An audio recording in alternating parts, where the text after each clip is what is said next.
गुदगुदाए वो बहिनी तोर मया मोला गुदगुदाए ना तोर हासी ठिठोली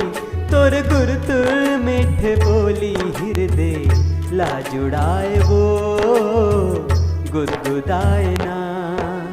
भाई तोर मया के बदना मन ला भाएगा भाई तोर मया के बदना मन ला भाएगा बैठा के समझाना कब उठना मनाना मोला बड़ सुहाएगा मन ला भाएगा बहिनी तोर मया मोला गुदगुदाए वो भाई तोर मया के बदना मन ला भाएगा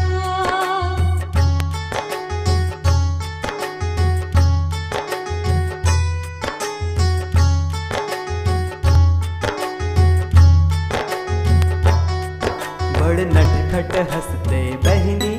तोर किस्सा के का कहनी बड़ नटखट हंसते बहिनी तोर किस्सा के का कहनी कहूँ हाँ कुछ कम नहीं हंसगा फिर बड़ सितवा बन धसगा कहूँ हाँ कुछ कम नहीं हंसगा फिर बड़ सितवा बन धसगा तोर गिजले मुस्काई देखत रही थे दादा दाई घर में लक्ष्मी आए वो गुदगुदाए ना भाई तोर मया के बदना मन ला भाएगा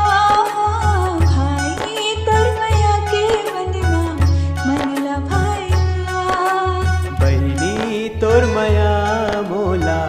गुदगुदाए वो